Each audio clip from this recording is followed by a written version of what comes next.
Audio Jungle.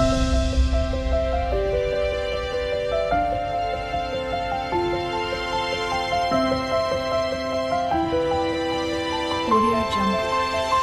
ஆண்டவருடைய மகா பரிசுத்த நாமத்திற்கு மகிமை உண்டாவதாக. மீண்டும் இந்த காட் கிட்ஸ் வலைவெளி வாயிலாக உங்கள் யாவரையும் சந்திப்பதில் நான் மிகுந்த மகிழ்ச்சி அடைகிறேன். தேவனுக்கு நன்றி உள்ளவனாக நான் இருக்கிறேன். இந்த நாளில் நான் உங்களோட பகிர்ந்துக்கக்கூடிய ஒரு விஷயம் என்னவென்றால், ஒரு சகோதரனை நன்கு அறிவேன். அந்த சகோதரன் ஒரு குறிப்பிட்ட ஆண்டுகளாக ஒரு திருச்சபைக்கு சென்று கொண்டிருந்தார். அந்த திருச்சபையில் நடந்த சில இன்ஸ்டன்ட் அவருக்கு மனசுக்கு ரொம்ப கஷ்டமாக இருந்ததுனால அந்த திருச்சபை விட்டு அவர் வேறு திருச்சபைக்கு மாறிவிட்டார். அப்படி போய்கொண்டிருந்த சில காலங்களிலே அவருடைய குடும்பத்தில் சில பிரச்சனைகள் வர ஆரம்பித்தது. அவரும் வியாதிப்பட ஆரம்பித்தார். இந்த மாதிரி ஒரு சூழ்நிலையில் அந்த ஏற்கனவே போய்கொண்டிருந்த அந்த சபையில் இருக்கக்கூடிய மக்களுடைய மனநிலை என்னவாக இருந்தது என்றால், அவர் தேவனுக்கு விரோதமாக பாவம் செய்ததனால் அவர்கள் குடும்பம் இப்படி தண்டிக்கப்படுகிறது. அவரும் வியாதிப்பட ஆரம்பித்திருக்கிறார். ஸோ ஆகவே தேவன் அவரை சரியாக தண்டித்து விட்டார் என்று அவங்களுடைய பார்வையாக இருக்கிறது. இது நிறைய சொல்ல கேட்டிருக்கிறேன் நான். இது இங்கே நடக்கிற மட்டும் இன்ஸ்டன்ட் இல்லை, மோஸ்ட்லி நம்ம வாழ்க்கையில் நிறைய இடங்கள் இது நடக்கும். இப்போ நம்ம வாழ்க்கையில் ஏதோ ஒரு கஷ்டங்கள், சூழ்நிலைகள், பிரச்சனைகள், சோதனைகள் வரும்போது நம்மை சார்ந்த உலக மக்கள் நம்மை குறித்து பேசுவது என்பது வேறு. அது ஓகே, நோ ப்ராப்ளம். அவங்க நம்மளை பற்றி விஷயங்கள் தெரியாது. ரெண்டாவது, கிறிஸ்டியன்ஸ் லைஃப் என்னன்னு அவங்களுக்கு தெரியாது, அதனால் அவங்க பேசுகிறாங்க, ஒரு நோ ப்ராப்ளம். ஆனால் கிறிஸ்தவர்களை நியாயந்திருக்கும் விதமாக பேசுவது தான் ஆச்சரியமும் அதிர்ச்சியுமாக இருக்கும் சில சமயங்களில்.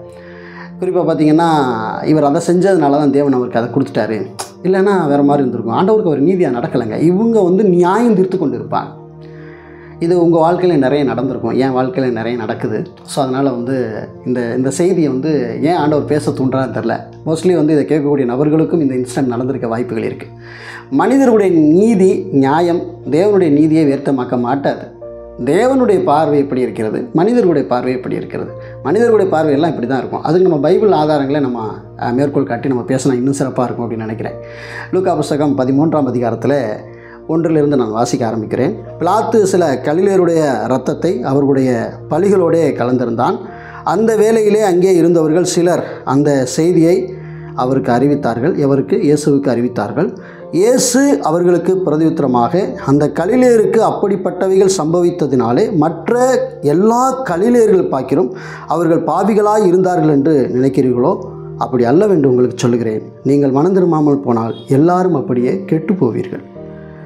4, சீலோவாமிலே கோபுரம் விழுந்து 18 பேரை கொன்றதே, எருசலேமில் குடியிருக்கிற மனுஷர் எல்லாரிலும் அவர்கள் குற்றவாளிகள் இருந்தார்கள் என்று நினைக்கிறீர்களோ? அப்படி அல்லவென்று உங்களுக்கு சொல்லுகிறேன். நீங்கள் மனம் திரும்பாமல் போனால் எல்லாரும் அப்படியே கெட்டு போவீர்கள். 1ஆம் வசனம் முதல் 5ஆம் வசனம் வரைக்கும் 2 சம்பவங்களை இங்கே பார்க்க முடிகிறது. ஒன்று, பிலாத்து என்ன செய்கிறான், அவங்களோட பலி செலுத்தும் நேரங்களிலே சில கலிலேயர்களை கொண்டு அவங்களுடைய ரத்தத்தை அவங்களோட பலிகளோட கலந்திருந்தான் என்று சொல்லப்படுகிறது. அந்த செய்தியை இயேசுவுக்கு சிலர் அறிவிக்கிறார்கள். அந்த அறிவித்த சிலருடைய மனப்போங்கு அந்த இடத்துல எப்படி இருந்திருக்கும் அப்படிங்கிறத இயேசு பார்த்து தான் அந்த வார்த்தையை சொல்கிறார் அப்படின்னு நான் நம்புகிறேன். அவங்க இந்த மாதிரி கலிலேயரை கொண்டு ரத்தத்தை கலந்துட்டாங்கன்னு சொல்லும்போது, அவங்க அந்த கலிலேயரை சித்தரித்த விதம், அவர்கள் குற்றவாளிகளாக இருந்ததுனால தான் அவங்கள கொண்டு ரத்தத்தை பலியோட கலந்துருக்காங்கன்னு சொல்கிற விதத்தை இயேசு புரிந்து கொள்கிறார். உடனே இயேசு அந்த இடத்துல என்ன அவங்களுக்கு ரிப்பீட் பண்ணுறார் அப்படின்னா, இந்த கலிலேயர்கள்லாம் குற்றவாளி, பாக்கி எல்லா கலிலேயர்கள் நீதிமான்களாக இருக்கிறார்கள் என்று எண்ணுகிறீர்களோ? அப்படி அல்லவென்று உங்களுக்கு சொல்கிறேன். நீங்கள் இந்த இடத்தில் இருந்து உங்களை சோதித்து மனம் திரும்பாவிட்டால் நீங்களும் கெட்டு போவீர்கள், நீங்களும் எல்லோரும் அப்படியே கெட்டு போவீர்கள் அப்படின்னு சொல்கிறார். 2வது இன்சிடெண்ட்டை அவரே சொல்கிறார். என்ன சொல்கிறாருன்னா, சீலோவாமில் ஒரு கோபுரம் சரிந்து ஒரு 18 பேரை கொன்று போட்டது. நீங்கள் என்ன நினைக்கிறீர்கள்? எருசலேமில் இருக்கிற எல்லாரையும் காட்டிலும் இந்த 18 பேர் பாவிகள் என்று நினைக்கிறீர்களோ? அப்படி அல்லவென்று உங்களுக்கு சொல்கிறேன். நீங்கள் எல்லோரும் மனம் திரும்ப போனால் அப்படியே கெட்டு போவீர்கள். இந்த இடத்துல இயேசு கிறிஸ்து சொன்ன விஷயத்தை நம்ம நல்லா அண்டர்லைன் பண்ணோம் அப்படின்னா, எந்த மனுஷனையும் மனுஷன் ஜட்ஜ்மெண்ட் பண்ணவே முடியாது.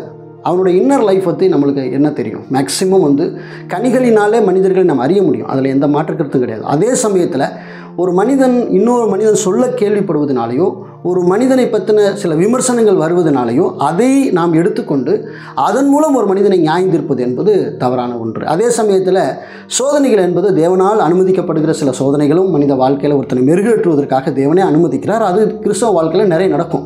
யோபுவுக்கு சில சோதனைகளை தேவனே அனுமதித்தார். அதுக்கு என்ன சொல்கிறது? யோபு எல்லாரை பாட்டிலும் கெட்டவனாக இருக்கிறார் என்று சொல்ல முடியுமா? யோபு சுற்றி இருக்க அவருடைய சிநேகிதர்கள் அப்படித்தான் குற்றவாளி என்று யோபு தீர்க்க முயற்சி பண்ணிக்கிட்டே இருந்தார். கடைசியில் பார்த்தீங்கன்னா அறிவில்லாத வார்த்தைகளை அழைப்பி கொண்டு இருக்கிற இவர்கள் யாருன்னு சொல்லி ஆண்டவர் பார்த்து என்ன செய்கிறாருன்னா, சில அவங்க நண்பர்லாம் கூப்பிட்டு, என் தாசனாகிய யோபு என்னை குறித்து நிதானமாக பேசினது போல் நீங்கள் யாரும் என்னை குறித்து நிதானமாக பேசவில்லைன்னு கடைசியில் கண்டிச்சார். நீங்கள் அந்த யோபு புத்தகத்தை வாசிங்கன்னா தேவனானவர் அப்படி கர்த்தர் அப்படி சொல்லியிருப்பார். ஸோ இதுலேருந்து என்ன விஷயங்கள் நம்மளுக்கு புரியுது அப்படின்னா, ஒரு மனிதனை எளிமையான முறையில் நாம் நியாயம் தீர்க்கக்கூடாது. ஏன்னா நாம் இன்ன நிலையில் இருக்கிறோம் என்பதை நம்மை நாமே அறிந்து கொள்ளாமல் பிறரை நாம் குற்றவாளி என்று தீர்க்கும்போது நாம் குற்றவாளி என்று தீர்க்கப்படுகிறோம். வேதம் இருபுறமும் கருக்குள்ள பட்டயம் என்று சொல்லுகிறது. இந்த இருபுறம் கருக்குள்ள பட்டயம் என்பதை நான் பார்க்குறேன் அப்படின்னா, என்னை அந்த வேதவசனம் பரிசோதனை பண்ணி பார்க்கும். இதை சொல்கிற நீ இதன்படி வாழ்கிறாயா, இல்லை என்றால் அவனை வெட்டுகிற அதே கருக்கு தான் என் கழுத்துக்கும் வரும். ஸோ இன்றைக்கி மோஸ்ட்லி கிறிஸ்டியன்ஸ் எல்லாருமே நம்மை நாமே நிதானித்து பார்க்கக்கூடிய ஒரு சூழ்நிலைக்கு நாம் இருக்கிறோம். யார் மீதும் அபாண்டமான ஒரு குற்றத்தையோ யார் மீதும் அபாண்டமான ஒரு பழிச்சுமையோ நாம் சுமத்த வேண்டாம். நியாயத்தீர்ப்பு என்று ஒன்று இருக்கிறது. நிறைய குற்றங்கள் இங்கே நடந்துட்டு தான் இருக்குது, நம்ம அதை பார்த்துட்டு தான் இருக்கோம். எல்லா குற்றங்களையுமே நம்ம நியாயம் திட்டுட்டே இருந்தோம்னா நம்ம இன்னர் லைஃப்பில் நாமளே சரி பண்ண முடியாத ஒரு சூழ்நிலைக்கு நிறைய யூடியூபர்ஸ் நான் பார்க்குறேன் இன்றைக்கி. அந்த மாதிரி என்னென்னா, மற்ற ஊழியர்களை குறை சொல்லி அதை பேசிக்கிட்டே இருப்பாங்க. கேட்டால் ஆண்டவர் சாட்டை எடுத்து அடிக்கலையா, ஆண்டவர் பரிசேயர்களை அவர் சொல்லலையா, ஆனால் ஓகே தான், நோ ப்ராப்ளம்.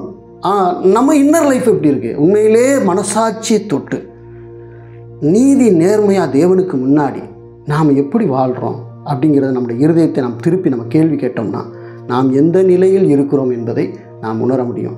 அதுக்கப்புறம் பார்த்திங்கன்னா 6ஆம் வசனத்துலேருந்து கிட்டத்தட்ட 8ஆம் வசனம் வரைக்கும் ஒரு ஸ்டோரி ஆண்டவர் சொல்ல ஆரம்பிக்கிறார். என்ன ஸ்டோரி சொல்ல ஆரம்பிக்கிறார்னா, லூக்கா 13:6-8 வரைக்கும் நான் வாசிக்கிறேன். அப்பொழுது அவர் ஒரு உவமையை சொன்னார். எங்கே அவர்கிட்ட சொன்னாங்களே, அந்த சம்பவம் சொன்னவங்கள்ட்ட ஒரு உவமையை சொல்கிறாரு. ஒருவன் தன் திராட்சை தோட்டத்தில் ஒரு அத்திமரத்தை நட்டிருந்தான். அவன் அதிலே கனியை தேடின போது ஒன்றும் காணவில்லை. அப்பொழுது அவன் தோட்டக்காரன் நோக்கி, இதோ 3 வருடமாய் இந்த அத்திமரத்திலே கனியை தேடுகிறேன், ஒன்றையும் காணவில்லை, இதை வெட்டி போடு, இது நிலத்தை ஏன் கெடுக்கிறது என்றான். அதற்கு அவன், ஐயா, இது இந்த வருடம் இருக்கட்டும், நான் இதை சுற்றிலும் கொத்தி எருப்போடுவேன், கனி கொடுத்தால் சரி, கொடாவிட்டால் இனிமேல் இதை வெட்டி போடலாம் என்று சொன்னான் என்றார். ஒரு தோட்டக்காரன் அங்கே வேலை செய்கிற தோட்டக்கார உரிமையாளர் அவன்கிட்ட கேட்குறாரு, அப்போ அந்த திராட்சை தோட்டத்தில் ஒரே ஒரு அத்திமரத்தை நட்டு வச்சுருக்கேன், அந்த அத்திமரம் கனி கொடுக்கலையப்பா, 3 வருஷம் ஆகி போச்சுப்பா, ஏப்பா நிலத்தை கெடுக்குது? பாருங்களேன், இந்த உலகத்தில் இருக்கக்கூடிய எண்ணற்ற நபர்கள் மத்தியில் இயேசு கிறிஸ்து நம்மளை தேடி நம்மளை ரட்சிப்பு என்ற சுவிசேஷத்தை நம்மளுக்கு தந்து பரலோக ராஜ்யத்திற்கு நம்ம தேர்வு பண்ணி நம்மளை வச்சுருந்தாருன்னா, கனி கொடுக்காத வாழ்க்கையை நம்ம இருந்தோம் அப்படின்னா நமக்கு என்ன நிலை பாருங்கள். 1 வருஷம் பார்ப்பார், 2 வருஷம் பார்ப்பார், 3 வருஷம் பார்ப்பார். கனி கொடுக்கலைன்னா அந்த மரத்தை வெட்டி தூர போடு. கனிகளினாலே ஒரு கிறிஸ்தவர்களை அறிய முடியும். இப்போ 30 வருஷம் 40 வருஷம் இருக்கக்கூடிய கிறிஸ்தவர்களோட இன்னர் லைஃப் எப்படி இருக்குது நம்ம அதான் பார்க்குறோம். கோவப்படாதீங்க, எரிச்சப்படாதீங்க, இதெல்லாம் பிசாசுடைய குணங்கள் அப்படின்னா அதில் எல்லாம் கவனம் செலுத்தி தேவன்கிட்ட பரிசுத்த ஆவியை பெற்று அதை நீக்க முயற்சிக்கிறது இல்லை. பிறரை ஜட்ஜ்மெண்ட் பண்ணுறதுல ரொம்ப கவனமாக இருக்காங்க இன்றைக்கி இருக்க மோஸ்ட்லி கிறிஸ்டியன்ஸ் எல்லாருமே. நானும் அவங்கள ஜட்ஜ்மெண்ட் பண்ணலை. வேதவசனத்தின்படி இப்படி இருக்கக்கூடாது. எல்லோருமே யார் மீது எனக்கு இது வரைக்கும் எந்த கோபமோ கசப்போ மூர்க்கமோ கிடையாதுங்க. ஸோ நான் தேவனுக்கு நன்றி உள்ளவனா நான் இருக்கேன். ஆண்டவரே, எனக்கு கோபம் வரும்போது வராதுன்னு இல்லை, எப்பாவது கோபம் வரும்போது நான் யாரை நோக்கி பார்ப்பேன்னா தேவன் நோக்கி பார்ப்பேன். அந்த கோபம் என்னை ஜெயிக்கக்கூடாது ஆண்டவரே. நான் அந்த கோபத்தை என் காலுக்கு கீழே போட்டு மிதிக்கணும். யாரையாவது நியாயம் தீர்க்கிறதுக்கு எனக்கு மனசு வருது அப்படின்னா நான் தேவனை நோக்கி பார்க்கிறேன். ஆண்டவரே, ஏன் நான் நியாயம் தீர்க்கிறேன்? நியாயாதிபதியாக நீங்கள் இருக்கும்போது நான் நியாயாதிபதி சிங்காசனத்தில் உட்கார ஆசைப்படுறேன், எவ்வளோ பெரிய மோசமான மனுஷனா, என்னை டவுன் பண்ணுங்கள், இந்த எண்ணத்தை மிதிக்க எனக்கு உதவி செய்யுங்க. இப்படி கேட்பேன். உண்மையில் என்னோடய இன்னர் லைஃப்பில் நிறைய தேவன் மாற்றத்தை கொண்டு வந்திருக்கார். நான் ஆதி காலத்தில் இருந்ததை விட இப்போ நான் வேதத்தை அதிகமாக நான் வாசிக்க இந்த வார்த்தைகள் உள்ளே போக போக என்னை நானே சோதித்து பாருங்கள். என் முகத்தை கண்ணாடியில் பார்த்து எனக்கு என்ன அழுக்கு இருக்குங்கிறத சரி பண்ணுறதுக்கு தேவன் எனக்கு கிருபை செய்கிறார். இன்னொரு சம்பவத்தை நம்ம வேதத்தில் வாசிக்க முடியும். யோவான் புத்தகம் 9ஆம் அதிகாரத்தில் அங்கே ஒரு இன்சிடெண்ட்டை பார்க்கலாம். 1லேருந்து வாசிக்கிறேன். யோவான் 9:1 வாசிக்கிறேன். அவர் அப்புறம் போகையில் பிறவி குருடனாகிய ஒரு மனுஷனை கண்டார். அப்பொழுது அவருடைய சீசர்கள் அவரை நோக்கி, ரபி, இவன் குருடனாய் பிறந்தது யார் செய்த பாவம்? இவன் செய்த பாவமோ இவனை பெற்றோர்கள் செய்த பாவமோ என்று கேட்டார்கள். அதற்கு இயேசு பிரதியுத்தரமாக, அது இவன் செய்த பாவம் அல்ல, இவனை பெற்றவர்கள் செய்த பாவமும் அல்ல, தேவனுடைய கிரியைகள் இவனிடத்தில் வெளிப்படும் பொருட்டே அவன் இப்படி பிறந்திருக்கிறான் என்று சொல்கிறார். தேவன் எங்க, மனுஷங்க எங்க? ஆண்டவர் பாருங்கள், அவங்களோட மனநிலை அறிஞ்சு அவங்களுக்கு ஒரு பதில் சொல்கிறாரு. டேய், அது அவன் செஞ்ச பாவம் அல்ல, அவங்க பெற்றோர்கள் செஞ்ச பாவம் இல்லை, அவனிடத்தில் தேவனுடைய கிரியை விளங்கும்படி அவன் இப்படி பிறந்திருக்கிறான். தேவனுடைய ஜட்ஜ்மெண்ட் எல்லாமே மனுஷங்க மாதிரியே இருக்காது. ஆனால் மனுஷங்க எப்படி யோசிக்கிறாங்க பாருங்கள். இங்கே இருக்க சீசர்கள் எப்படி யோசிக்கிறாங்க, இவன் குருடனாக இருக்கிறானே, அப்போ ஒன்லி இவன் பாவம் செஞ்சுருக்கணும், அப்படி இல்லைன்னா இவனோட பெற்றோர் பாவம் செஞ்சுருக்கு, இந்த 2 விஷயத்தினால தான் இன்றைக்கி இவன் இந்த நிலையில் இருக்க முடியும் அப்படின்றாங்க. அப்போ பாவம் செய்யாத மனுஷன் யார்? ஜீசஸ் கூட இருந்த யாருமே பாவம் செய்யலை. அப்போ தன்னிலே உணராமல் மற்றவன் இந்த நிலையில் இருக்கானே, இதுக்கு என்ன காரணம் அப்படிங்கிறத ஆய்வு பண்ணுறத இயேசு கிறிஸ்து அறிந்து அவங்களுக்கு திரும்ப பதில் சொல்லிட்டாரு. டே, இது தேவனுடைய கிரியை விளங்கும்படி தான்டா அவங்க அப்படி பிறந்திருக்கான். பாவத்திற்கு ஏற்ற தண்டனையை தேவன் மனுஷனுக்கு கொடுத்துருந்தா இந்நேரம் அந்த முழு உலகமே அழிந்து போயிருக்கும் என்பதை நீ தெரியாதான்? இப்போ பாருங்கள், மனுஷன் நாம் என்னென்ன செய்கிறோமோ அதெல்லாம் ரிப்பீட் பண்ணி பேசிக்கிட்டே இருப்பான். நீ அன்றைக்கி அதை செஞ்சல, அன்றைக்கி இதை ரசிக்கப்படுறதுக்கு முன்னாடி செஞ்சதெல்லாம் இன்றைக்கி ரசிக்கப்பட்டதுக்கப்புறம் நம்ம கூட இருக்கக்கூடிய ஃபிலிவர்ஸை பேசிக்கிட்டு இருப்பான். ஒரு காலத்தில் இப்படிலாம் பண்ணலையா அப்படின்னு சொல்லிக்கிட்டு இருப்பான். ஆனால் தேவன் பாருங்கள், ஒரு மனுஷன் செஞ்ச பாவத்தை அதோட மறந்துடுறாரு, மன்னிச்சுறாரு, அதை பற்றி நினைக்கவே இல்லைன்றார். இதான் மனிதனுக்கும் தேவனுக்கும் உள்ள வித்தியாசம். அதனால் யார் உங்களை ஜட்ஜ்மெண்ட் பண்ணாலும் நீங்கள் எதை பற்றியும் ஒரி பண்ணிக்காதீங்க. தேவன் உங்கள் வாழ்க்கையை ஆசீர்வதிப்பார். அதே போல் பிற ஜட்ஜ்மெண்ட் பண்ணிக்கிட்டே இருக்கக்கூடிய நபர்களாக நீங்கள் இருப்பீங்கன்னா உங்கள் வாழ்க்கையை திரும்பி பாருங்கள். இந்த நிலையில் நீங்கள் இருக்கீங்களா? நீங்கள் கனி கொடுக்குறீங்களா? கனி கொடுக்கலைன்னா அந்த மரத்திற்கு என்ன நிலை அங்கே உண்டாக்க சொல்லி தேவன் சொன்னாரோ அதே நிலை உங்களுக்கு உண்டாகலாம். மோஸ்ட்லி இது ஒரு வேதத்தில் எழுதியிருக்க வார்த்தை தான். இது நான் சொல்லலை, தேவனே சொல்லியிருக்கக்கூடிய வசனம். ஆகவே கனி கொடுக்குற கிறிஸ்தவர்களா, யாரையும் ஜட்ஜ்மெண்ட் பண்ணாத கிறிஸ்தவர்களா, நீதி நேர்மையை தேவனுக்கு முன்னாடி வாழ்வோம். தேவன் நம்மளை கடைசி வரைக்கும் நடத்துவாராக. ஆமென். Audio Jungle.